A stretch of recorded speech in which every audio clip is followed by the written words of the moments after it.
This episode is going to be a little different.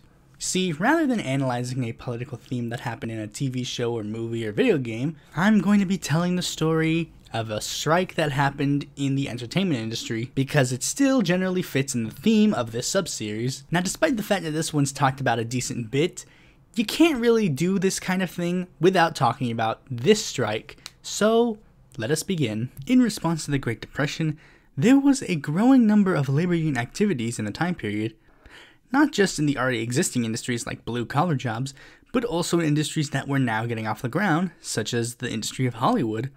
The newly founded Screen Cartoonists Guild saw an ambitious plan to unionize the entire animation industry. By 1941, they had gotten every animation studio to organize unions minus one, Disney, and the SCG knew that this one was going to be difficult.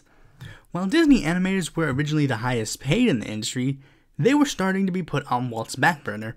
For starters, a policy of Disney using 20% of all profits from all shorts to pay for their employees' bonuses was thrown out, and in their new studio, there was a rigid hierarchy system where studio heads and top animators got all of these benefits like access to a restaurant, steam room, gym, while also getting $300 a week. Meanwhile, other employees, such as mostly in-betweeners and cell painters, made as little as $12 a week. Workers just accepted it for the most part until 1940, when Disney's two movies flopped, forcing them to make mass layoffs.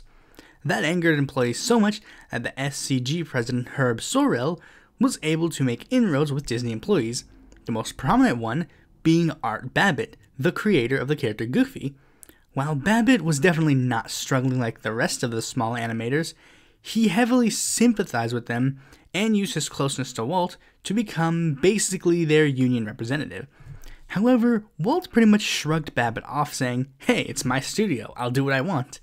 But Babbitt, Sorrell, and another animation unionizer, Bill Littlejohn, kept pressuring Walt to let his employees unionize, eventually culminating in Walt calling all 1,200 of his employees into an auditorium to address their concerns out in the open on February 1941. Walt stated, "Some people think we have a class distinction in the place.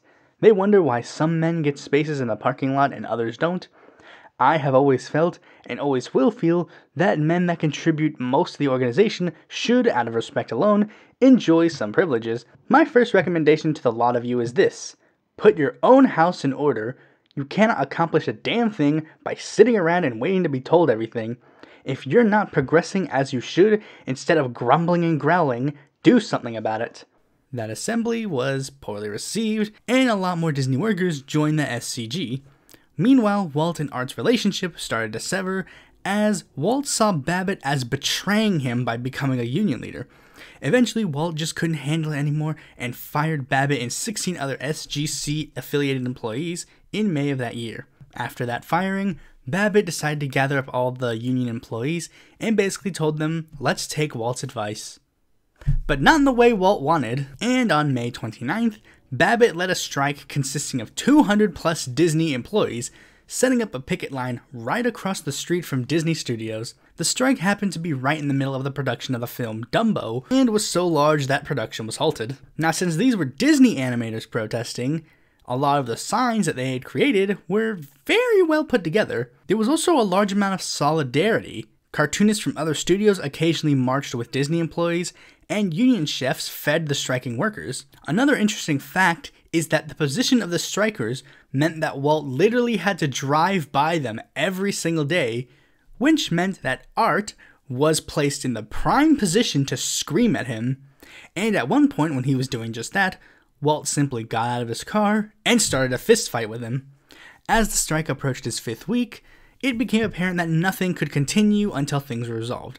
So Walt did the only thing he could do, pack all of his stuff up and leave, deciding to go on vacation and wait for all this to blow over. In his absence, the National Labor Relations Boards pressured the folks that Walt left in charge to just accept the strikers' demands to end it all and get back to work, which they did fully, and Walt was forced to sign the contract when he returned. The effects of the strike were incredibly noticeable. Disney Studios was left with only 694 employees, as many of the strikers felt that Walt's treatment of them during the strike indicated that it was probably going to be a hostile work environment, so they left to work for other studios, although the ones that did stay had their wages raised a hefty amount. But I mean, to play devil's advocate here, isn't it a little hasty to insinuate that Walt would be hostile to the strikers? Maybe this taught him an important lesson. Instead of being hostile to his workers, which led to the strike, maybe he would be more friendly and communicate. No, that did not happen. Walt never forgave any of the strikers, though he did sort of thank them in a way, because he said that it cleaned house at our studio. He treated any union employees that remained with extreme contempt. And one way he treated them with contempt you might actually be familiar with. Remember the film that was halted, Dumbo?